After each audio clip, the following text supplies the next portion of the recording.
ఇక దీనికి సంబంధించి మనకి పూర్తి సమాచారం అందించడానికి మా ప్రతినిధులు మనకి సిద్ధంగా ఉన్నారు. ముందుగా సూరజ్ దగ్గరికి వెళ్దాం. సూరజ్, అంటే ఎట్లా చూసినా కూడా ఓవరాల్ గా ఒక నిర్లక్ష్యం అనేది కనిపిస్తుంది.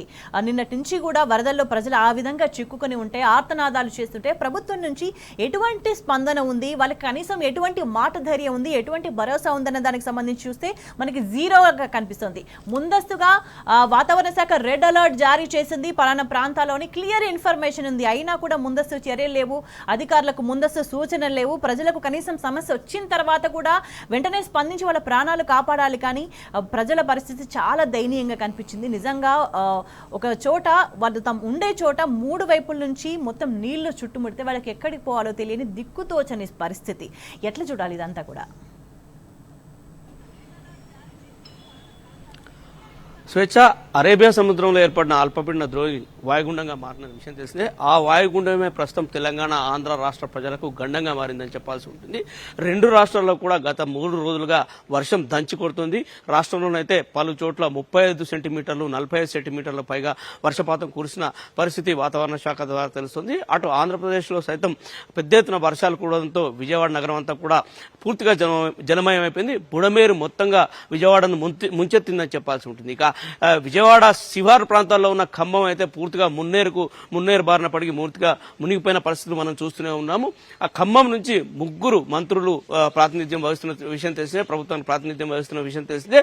గడిచిన 3 రోజులుగా భారీగా రాష్ట్ర వ్యాప్తంగా వర్షాలు కురుస్తున్నాయి. అటు వాతావరణ శాఖ కూడా ఇప్పటికే రెడ్ అలర్ట్లు జారీ చేసి ఉన్న పరిస్థితి మనకు తెలిసిందే. ఈ నేపథ్యంలో ముఖ్యమంత్రి స్వయంగా రంగంలోకి దిగి రాష్ట్ర వ్యాప్తంగా పరిస్థితిని సమీక్షించాల్సి ఉండింది. అయితే నిన్నంతా కూడా ముఖ్యమంత్రి రేవంత్ రెడ్డికి సంబంధించిన కార్యకలాపాలకు సంబంధించి క్లారిటీ లేకుండా పోయింది. ఆయన నిన్నంతా కూడా సచివాలయానికి రాలేదు. అలాగే సాయంత్రం అటు ప్రధానమంత్రి నరేంద్ర మోడీ కావచ్చు, హోంమంత్రి అమిత్ షా కావచ్చు, వీళ్ళిద్దరూ కూడా రాష్ట్రంలో పరిస్థితి ఏంటి అని ఒక అంచనాను తెలుసుకునే ప్రయత్నంలో భాగంగా దీని సీరియస్నెస్ అనేది వాళ్ళు గుర్తించినట్లుగా మనము ఒక అంచనాకు రావాల్సి ఉంటుంది. ఎందుకంటే సాయంత్రం వరకు కూడా రేవంత్ రెడ్డి రంగంలోకి దిగిన పరిస్థితి కనిపించలేదు. ఆ వెంటనే ఆయన టెలిఫోన్ కాన్ఫరెన్స్ ద్వారా పరిస్థితిని సమీక్షించే ప్రయత్నం చేశారు. అప్పటికే చేయి దాటిపోయింది. రాష్ట్ర వ్యాప్తంగా కురిసిన భారీ వర్షాల నేపథ్యంలో అటు ఖమ్మం కావచ్చు, మహబూబాద్ కావచ్చు, నల్గొండలోని కొన్ని ప్రాంతాలు కావచ్చు, ఇటు తెలంగాణలో ఉత్తర తెలంగాణలో మిగిలిన ప్రాంతాలు కావచ్చు పెద్ద ఎత్తున జలమయమైపోయాయి. వరద ముంచెత్తి పోటెత్తిపోయిన పరిస్థితి కనిపించాయి. ఇళ్లలోకి నీళ్లన్నీ కూడా చొచ్చుకొచ్చిన పరిస్థితి. ఖమ్మం అయితే దారుణమైన పరిస్థితి. ఖమ్మం నగరం అంతా కూడా, ఖమ్మం పట్టణం అంతా కూడా మున్నేరు వాగులో మునిగిపోయిన పరిస్థితి కనిపించింది. ప్రజలు ఇళ్లలోంచి ఆహాకారాలు పెట్టిన పరిస్థితి కనిపించింది. ప్రభుత్వ యంత్రాంగం వస్తుందా, తమకేమన్నా ఆపన్నహస్తం అందిస్తుందా అని చెప్పేసి వాళ్ళంతా వేచి చూసిన పరిస్థితి కనిపించింది.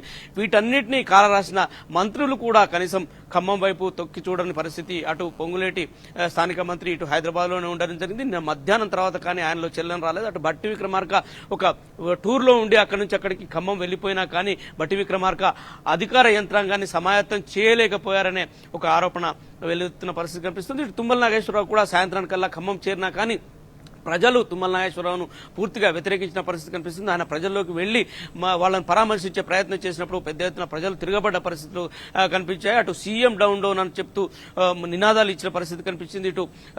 ఇటు తుమ్మల నాగేశ్వరరావును కూడా తరిమి కొట్టిన పరిస్థితులు దాదాపుగా కనిపించినట్లుగా అనిపించాయి. మొత్తం మీద చూసుకుంటే కనుక ప్రజల్లో పెద్ద ఎత్తున నిరసన పెలుబుకిందని చెప్పాల్సి ఉంటుంది. రేవంత్ రెడ్డి కూడా సాక్షాత్తు ఆయన రంగంలోకి దిగి సచివాలయంలో కూర్చుండి ఎప్పటికప్పుడు పరిస్థితిని సమీక్షించాల్సి ఉంటుంది. కానీ ఆయన అలా చేయకుండా నిన్న సాయంత్రం వరకు కూడా కాలయాపన చేశారని చెప్పేసి ఒక ఆరోపణ పెద్ద ఎత్తున వెలువెత్తుతుంది. ప్రజల్లో కూడా ఇదే ఆగ్రహం పెలుపుతుంది. అటు ఆంధ్రప్రదేశ్ కు సంబంధించినంత వరకు తీసుకుంటే కనుక చంద్రబాబు నాయుడు స్వయంగా రంగంలోకి దిగి విజయవాడ నగరం అంతా కూడా విస్తృతంగా పర్యటిస్తూ ప్రజలను పరామర్శించి వాళ్ళకి సహాయ సహకారాలు అందే విధంగా చర్యలు తీసుకుంటారు. ఇక గతం చూసుకుంటే కనుక ఇక్కడ తెలంగాణ ఏర్పడి 10 సంవత్సరాలైంది.